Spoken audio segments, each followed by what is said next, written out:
विचार, बुद्धिहीन तनु जानिके, सुमिरो पवन कुमार। बल बुद्धि विद्या देहु मोहि, हरहु कलेश विकार। जय हनुमान ज्ञान गुण सागर, जय कपीस तिहु लोक उजागर। राम दूत अतुलित बल धामा, अंजनी पुत्र पवन सुत नामा। बजरंगी सुमति निवार, सुमति के संगी, कंचन वरन विराज सुबेसा, कानन कुंडल कुंचित। हम लोग इस वक्त दिल्ली से अयोध्या की इंडिगो एयरलाइंस की फ्लाइट पर हैं और बाबा बागेश्वर के चक्कर में पूरी फ्लाइट में इस वक्त हनुमान चालीसा का पाठ चल रहा था। बाबा बागेश्वर जी, फ्लाइट लेट चल रही थी और मैंने देखा कि आपने पूरी फ्लाइट में ही सबसे पाठ करवा दिया। जय श्री राम, जय बागेश्वर धाम की। थोड़ा सा विलम्ब हो रहा था, हमने कहा समय का सदुपयोग कर लें। और सब प्रेमी जन बैठे थे, राम राज्य के सभी पागल प्रजा बैठी थी।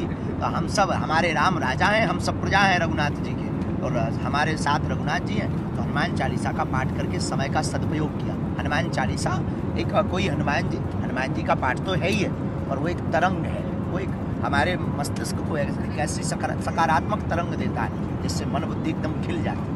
वो बेचारे इंडिगो वाले बोल रहे थे बैठ जाइए, लेकिन बैठने में किसी का मन था नहीं। कैसे बैठ सकते हैं ना, जब हनुमान चालीसा चलेगा और ये नटखट साथ में बैठा होगा तो सब इसको देखेंगे ना। इसलिए वो प्यार भी है, प्रेम भी है, जोश भी है ना सबको, इसलिए कोई परवाह नहीं कर रहा। पर कभी पहले ऐसे सोचा नहीं होगा कि फ्लाइट चल रही होगी और पूरी फ्लाइट में ही हनुमान चालीसा का पाठ चल रहा है। हाँ, ऐसा अनुभव पहली बार हुआ। जैसे राम जी हनुमान जी के ऊपर विराजमान होके गए, लंका जा रहे थे, जैसे ऐसे हनुमान जी जो हवा में उड़ते हैं, ये हवाई जहाज भी हनुमान जी बन गया और हम सबको अपने चरणों में बिठा के अयोध्या ले जा रहे हैं। बाबा बागेश्वर ने शुरुआत की और मैं देख रहा था कि सब जितने भी फ्लाइट में सर लोग बैठे हैं, सभी एक तरीके से जुड़ गए पाठ में।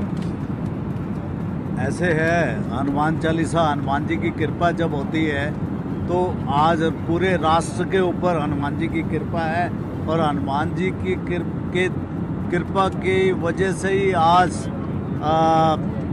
इतना बड़ा भव्य मंदिर का उद्घाटन कल होने जा रहा है। कार्तिक, आपने इस तरह की तो फ्लाइट मुझे नहीं लगता कभी देखी होगी। नहीं देखी, लेकिन मेरा सौभाग्य है कि मैं ऐसी फ्लाइट का हिस्सा बना हूँ, और हर अच्छे काम में हनुमान जी की का नाम लेकर, जयकारा लेकर शुरुआत हो, इससे अच्छा क्या हो सकता है। खासकर राम जी की पूरी ज़िंदगी में उनका ही बहुत विशेष स्थान था। आपके लिए इस फ्लाइट का और प्राण प्रतिष्ठा के लिए जाने की क्या अहमियत? बहुत बड़ी अहमियत है। देखिए, आस्था का विषय है, और ये कई सदियों में ऐसा एक मौका आता है, और मैं बहुत गौरवान्वित हूँ कि मुझे इसका हिस्सा बनने का मौका मिल रहा है। हम सबको इसका हिस्सा बनने का मौका मिल रहा है। We are making history, going to be a part of history, witnessing history, and जब वो आस्था का विषय हो तो उस पर और चार चांद लग जाए। बाबा बागेश्वर जी, आपको ये लग रहा है कि जिस तरीके से राम मंदिर की प्राण प्रतिष्ठा हो रही है, उसके चक्कर में पूरे समाज में एक तरीके से एक रिलीजियस अवेकनिंग हुई है, धर्म को लेके ज़्यादा जागरूकता है युवा पीढ़ी में? सनातन को लेकर के हमारा भारत पहले ही, भारत विश्व गुरु क्यों कहलाता था? भारत विश्व गुरु सनातन के कारण ही कहलाता। यहाँ सब जागे हुए, कुछ दिनों के लिए बादल मंडराए हुए थे, वह बादल छट गए।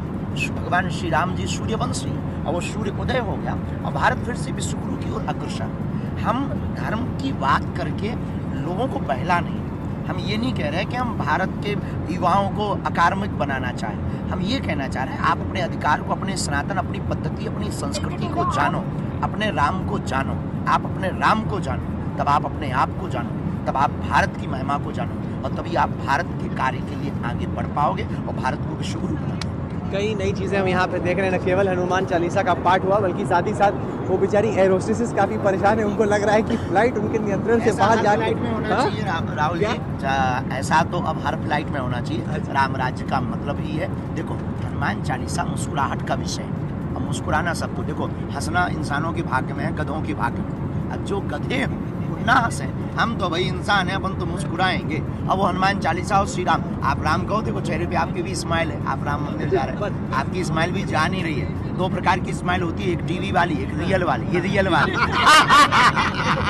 पर उनका क्या जो कि जिनको लगे कि ये ठीक नहीं है, मतलब एक अगर आप रिलीजन एक प्राइवेट मैटर है, अगर जैसे फ्लाइट में हो रहा है और किसी को लग रहा है कि यार ये हमें तो पसंद नहीं, फिर उनके कुछ लिए नहीं, वो अपने साथ में एयरबड्स लेकर के चलें, कान में लगा लें, नो प्रॉब्लम, हमें तो दिक्कत नहीं। हमारे भारत में इतनी अजानें हो रही हैं, हमें तो दिक्कत नहीं हुई। हमने तो कभी उनके हॉर्न नहीं फेंके, हमने तो कभी याचिका नहीं दी है कि ये बंद करो। अब हमारे हनुमान चालीसा से किसी को दिक्कत है तो वो टॉयलेट में चला जाए, व्यवस्था रहती है, तो वहाँ पर जा सकता है, कुछ देर वहाँ पर आराम करे, फिर आ सकता है। सिक्का साहब, आप क्या सोच रहे हैं इसके बारे में, जिस तरीके से ये फ्लाइट जा रही है दिल्ली से अयोध्या के लिए?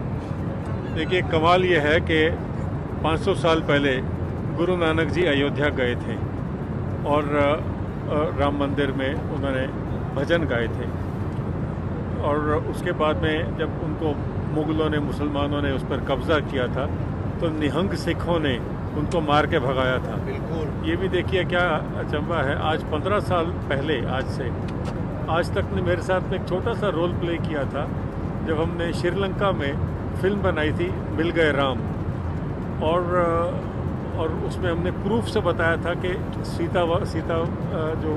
सीता एलिया है अशोक वाटिका, वो क्या चीज़ है। तो कमाल ये है कि मुझे एक न्योता आया अयोध्या जाने का, तो कहीं ये लिंक हैं और हम समझ पाएँ कि ना समझ पाएँ, कहीं ऊपर में कोई समझ रहा है। जी, बहुत बहुत शुक्रिया, बहुत बहुत शुक्रिया आपका भी। बहुत बहुत धन्यवाद राहुल जी, आपकी पूरी टीम को, और आपको बहुत बहुत धन्यवाद, आप हमारे साथ फ्लाइंग कर रहे हैं, आपको साधुवाद अयोध्या चल। आप हमारे साथ आ रहे हैं, ये बड़ी बात है। मुझे लगा प्राइवेट चार्टर में जा रहे होंगे आप एकदम। हमने जानबूझ के हम आए हैं, हनुमान चालीसा पढ़ने ही हम चले आए। बहुत बहुत